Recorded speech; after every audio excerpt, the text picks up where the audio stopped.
Welcome students, history विषय की classes में आप सभी का स्वागत है। आज हम मोहम्मद गोरी द्वारा भारत पर जो आक्रमणों का आयोजन किया गया उनके विषय में विस्तार से चर्चा करें। सबसे पहले मोहम्मद गोरी है, ये हेरात और गजनी के मध्य एक छोटी सी रियासत थी गोर। वहां का शासक था गियासुद्दीन, उसका भाई था। इसका पूरा नाम शिहाबुद्दीन मोहम्मद गोरी था। 1173 में इसने अपने भाई गियासुद्दीन की सहायता की थी गजनी प्रदेश को विजय करने में। तो गियासुद्दीन ने इसे गजनी का शासक नियुक्त कर दिया था। हालांकि मोहम्मद गोरी ने स्वयं को न तो स्वतंत्र शासक घोषित किया और न ही अपने नाम के सिक्के आदि चलाए, लेकिन गजनी के गवर्नर के रूप में उसने भारत पर विभिन्न आक्रमण किए, जिनका वर्णन है वो इस प्रकार है। सबसे पहले है मुल्तान व उच्च की विजय।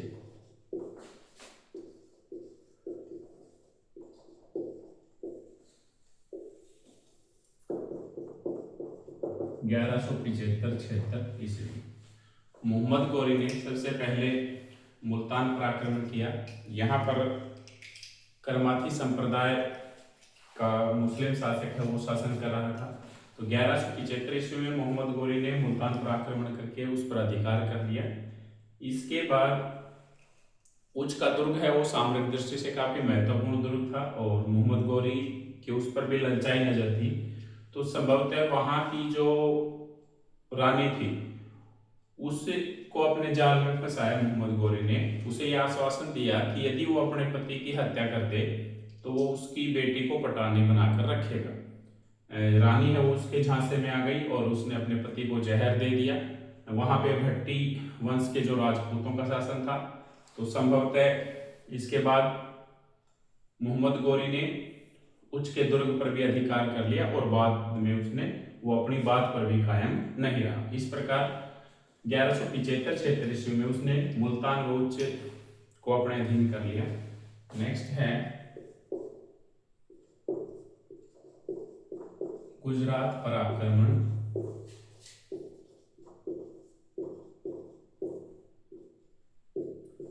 1178 ईस्वी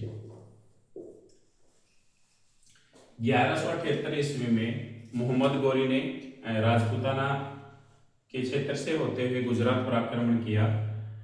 यहाँ पे संभवतः चालुक्य वंश का शासक था जयपाल। तो उसकी इसमें मृत्यु होने के कारण उसकी पत्नी थी नायकी देवी। नायकी देवी अपने बेटे मूलराज द्वितीय की, जो कि अल्पायु का था, उसकी संरक्षिका के रूप में शासन की बागडोर है वो संभाले हुए थी। संभवतः मोहम्मद गोरी ने यह आक्रमण किया तो आबू पर्वत के समीप काइदर नामक स्थान पर नायकी देवी के नेतृत्व में यहाँ चालुक्य वंश की जो गुजरात की सेनाएं थी उन्होंने मोहम्मद गोरी की सेनाओं को, तुर्क सेनाओं को बुरी तरह पराजित किया। संभवतः आगामी 20 वर्षों तक उसने गुजरात की ओर इस पराजय से सबक लेते हुए गुजरात की ओर आक्रमण करने का साहस नहीं किया। नेक्स्ट है पंजाब की विजय।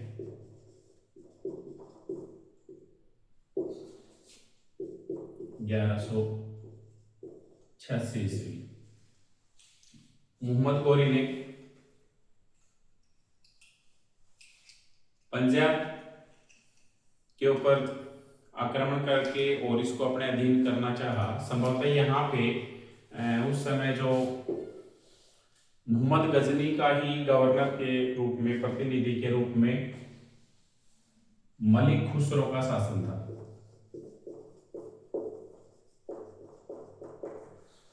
मोहम्मद गोरी ने 1179 ईस्वी में आक्रमण किया और संभवतः पेशावर पर अधिकार कर लिया। उसके बाद 1185 ईस्वी में सियालकोट पर अधिकार कर लिया, लेकिन वो मलिक खुसरो की शक्ति को पूर्ण रूप से कुचल नहीं पाया। 1186 ईस्वी में 1186 ईस्वी में उसने, क्योंकि मलिक खुसरो जो है उसकी कश्मीर का शासक था चक्रदेव, उससे भी अनबन थी, तो चक्रदेव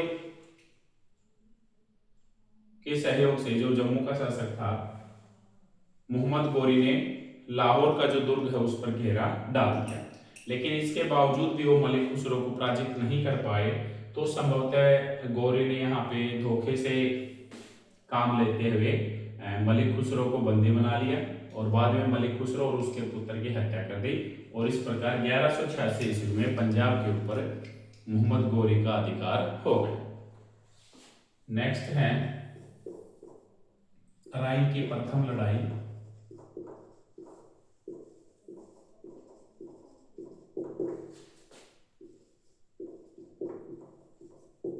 ग्यारह सौ इक्यानवे ईस्वी।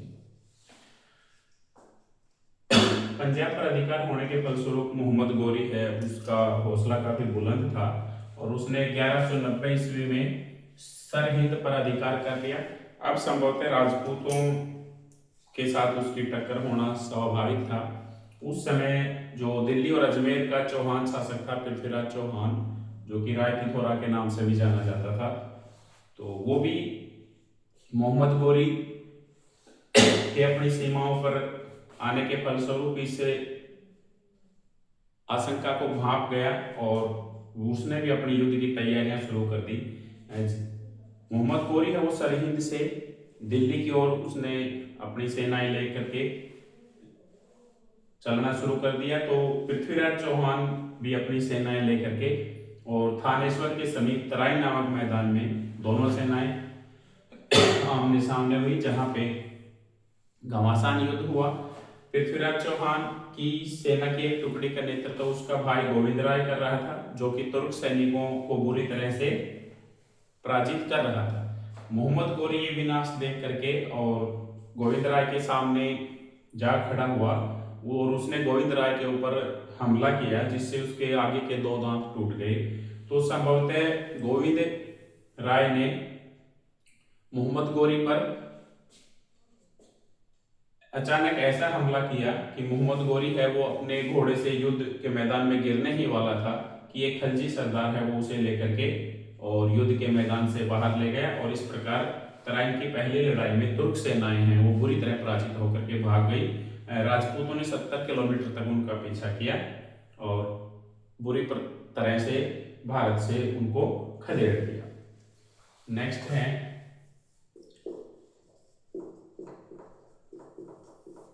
तराइन की दूसरी लड़ाई।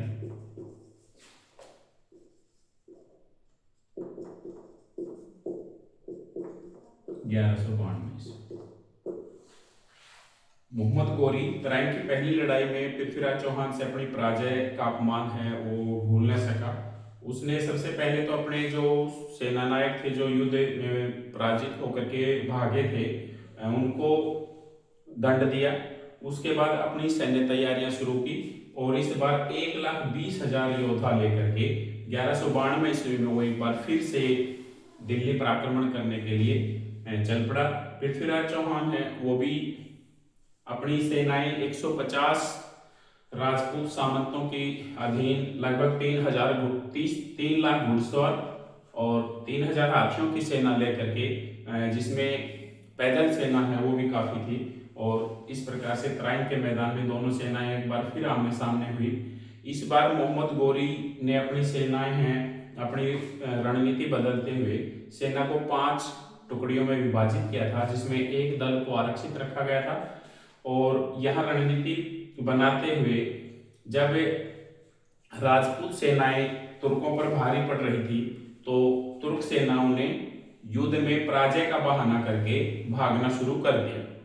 इसके फलस्वरूप राजपूतों ने सैनिकों ने उनका पीछा किया, जिससे उनकी मोर्चाबंदी टूट गई और एक योजना अनुसार फिर मोहम्मद गोरी की सेनाओं ने राजपूतों को चारों दिशाओं से घेर लिया और जो आरक्षित दल था उसने भी इन सेनाओं पर आक्रमण कर दिया, जिससे राजपूतों की हार हुई। गोविंद राय है वो लड़ता हुआ मारा गया। पृथ्वीराज चौहान को भी बंदी बना लिया गया और बाद में उसकी हत्या कर दी गई। इस प्रकार इस लड़ाई के फलस्वरूप हांसी, समाना, सरस्वती का आदि दुर्गों पर और साथ साथ अजमेर और दिल्ली इन पर तुर्कों का अधिकार हो गया। यहाँ अब भारतीय क्षेत्रों की बागडोर वो अपने सेनानायक कुतुबुद्दीन ऐबक को सौंप करके वापस चला गया। इसके बाद नेक्स्ट है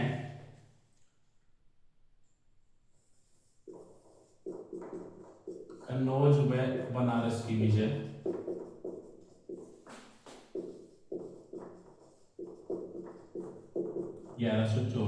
ईस्वी। तराइन की दूसरी लड़ाई में कन्नौज का जो शासक था गहडवाल वंश का जयचंद्र राठौर ने पृथ्वीराज चौहान का संभवतः आपस में दोनों की शत्रुता चली हुई थी, क्योंकि जो पृथ्वीराज चौहान ने उसकी बेटी संयोगिता से जबरन विवाह कर लिया था, तो इसके कारण जयचंद्र राठौर ने पृथ्वीराज चौहान का साथ नहीं दिया था। लेकिन 1194 ईस्वी में ही मोहम्मद गोरी ने एक बार फिर से भारत पर आक्रमण किया। वो 50,000 सैनिक लेकर के उसने कन्नौज पर आक्रमण किया। संभवतः यहाँ राजपूत सैनिक हैं, उन्होंने तुर्क सेनाओं को खदेड़ ही दिया था, लेकिन यहाँ दुर्भाग्य से एक तीर आकर के और जयचंद्र राठौर के लगा, जिससे वो अपने हाथी से नीचे गिर गया। और संभवतः यहाँ पे अब अपने नेता के अभाव में राजपूत सेनाएं हैं वो युद्ध के मैदान से भाग खड़ी हुई। कन्नौज पर अधिकार करने के बाद मोहम्मद गोरी ने बनारस पर आक्रमण किया, वहां अनेक मंदिरों को नष्ट किया और वहां पे जमकर लूट मचाई। संभवतः यहाँ से अपार धन संपदा प्राप्त हुई, जिसे वो 1400 ऊंटों पर लाद करके और गजनी ले गए। नेक्स्ट है कुतुबुद्दीन ऐबक की विजय।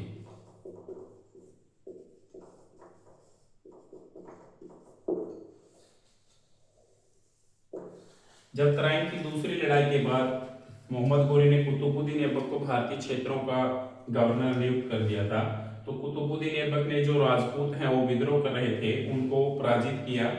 संभवतः 1193 ईस्वी में तोमरों से दिल्ली छीनी। उसके बाद 1195 ईस्वी में अजमेर पर अधिकार कर लिया। इसके बाद 1197 ईस्वी में गुजरात पर आक्रमण करके, जो कि पहले मोहम्मद गोरी यहाँ नायकी देव के नेतृत्व में पराजित हो गया था, उसी गुजरात पर आक्रमण करके उसकी राजधानी अनहिलवाड़ा पर अधिकार कर लिया और उसको जमकर लूटा। इसके बाद 1202-3 ईस्वी में कुतुबुद्दीन ऐबक ने कालिंजर का जो दुर्ग है वो भी राजपूतों से छीन लिया। नेक्स्ट है बिहार की विजय।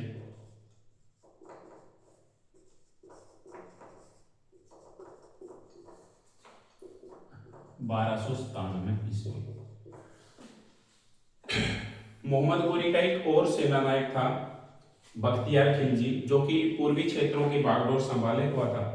तो उसने 1297 ईस्वी में बिहार की राजधानी उदंतपुरी पर आक्रमण किया। वहां का शासक इंद्रवर्मन है वो बिना संघर्ष किए ही युद्ध का मैदान छोड़कर भाग गया। इस प्रकार बिहार के ऊपर बख्तियार खिलजी का अधिकार हो गया। उसने वहां नालंदा और विक्रमशिला जो विश्वविद्यालय थे या जो बौद्ध केंद्र थे उनको आग के हवाले कर दिया। संभवतः नालंदा का जो पुस्तकालय है उसमें भी आग लगा दी। इसके साथ साथ अनेक बौद्धों की हत्या कर दी। इसके बाद नेक्स्ट आता है बंगाल की विजय।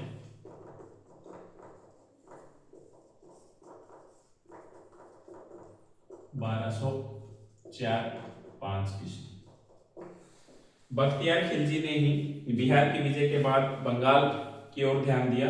संभवतः यहाँ बंगाल का शासक लक्ष्मण सेन था, जो अपनी राजधानी नवद्वीप से शासन कर रहा था। यहाँ अपने 18 सैनिकों के साथ घोड़ा सौदागरों के वेश में इसने अपनी सेना को पीछे छोड़ करके और बंगाल की राजधानी में प्रवेश किया और इसके फलस्वरूप महल में चला गया। वहां पे उसने लक्ष्मण सेन पर आक्रमण कर दिया। लक्ष्मण सेन वहां से बच करके अपने जो गुप्त मार्ग से वहां से भाग गया और बाद में सोनार गांव जाकर के उसने वहां से शासन करना प्रारंभ कर दिया। यहाँ पे बंगाल पर अधिकार हो गया और बख्तियारुद्दीन खिलजी है वो यहाँ का शासन है उसकी बागडोर उसने संभाल ली। इसके बाद जो मोहम्मद गोरी हैं तो उसे ख्वारिज़म के शाह ने 1205 ईस्वी में पराजित कर दिया। इससे जो खोखर हैं उनका उत्साह बढ़ गया और उन्होंने उसके विरुद्ध विद्रोह कर दिया। इन खोखरों के विद्रोह को दबाने जब मोहम्मद गोरी आया हुआ था तो खोखरों के विद्रोह को उसने बुरी तरह कुचल दिया। उसके बाद जब वो वापस जा रहा था तो कुछ खोखरों ने धमियक नामक स्थान